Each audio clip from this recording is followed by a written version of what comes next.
La communauté économique des États de l'Afrique de l'Ouest, CEDEAO, a annoncé pour le 9 janvier la tenue à Accra, la capitale du Ghana, d'un sommet extraordinaire sur le Mali. À noter qu'à la fin des assises nationales de la refondation, le gouvernement de transition du Mali a présenté à l'instance ouest-africaine un projet de chronogramme électoral qui prévoit la tenue de l'élection présidentielle en 2026, le vendredi 31 décembre. Dans un communiqué, la commission de la CEDEAO dit avoir pris note du projet transmis par une délégation malienne au président en exercice de l'organisation, le Ghanéen Nana Akufo-Addo.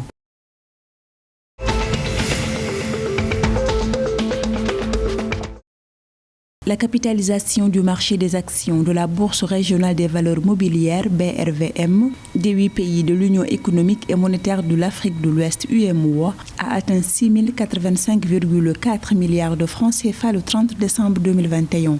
Au même moment, celle du marché des obligations a atteint 7 247 milliards de francs CFA, soit des hausses annuelles respectives de 39,33% et 19,76%. Avec cette résilience et attractivité dont a fait montre la BRVM, elle se classerait dans le trio de tête des grandes bourses africaines en matière de performance des indices en 2021.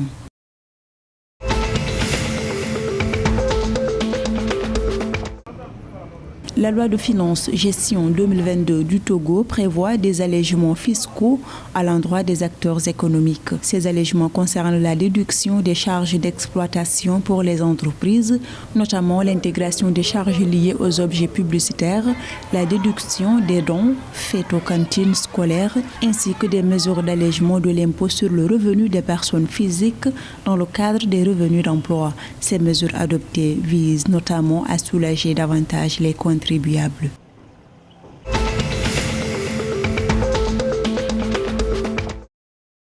En raison d'un test revenu positif au Covid-19, l'international Victor Osimhen ne défendra pas les couleurs du Nigeria à la Coupe d'Afrique des Nations qui débute le 9 janvier prochain jusqu'au 6 février au Cameroun. Placé à l'isolement dans les prochains jours, il est contraint à déclarer forfait. L'attaquant du Napoli était pourtant annoncé comme l'une des vedettes des Super Eagles. Le Nigeria est logé dans le groupe D avec l'Égypte, le Soudan et la Guinée-Bissau.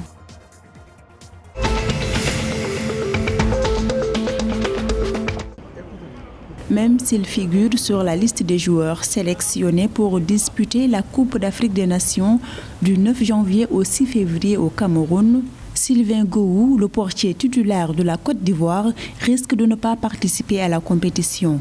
Pour cause, ce dernier a été suspendu de toute compétition pour un contrôle antidopage positif à la mi-novembre par la commission disciplinaire de la Fédération internationale de football association FIFA. La Fédération ivoirienne de football a confié à des médias ce samedi 1er janvier qu'elle a fait appel de ladite sanction et demande une contre-expertise.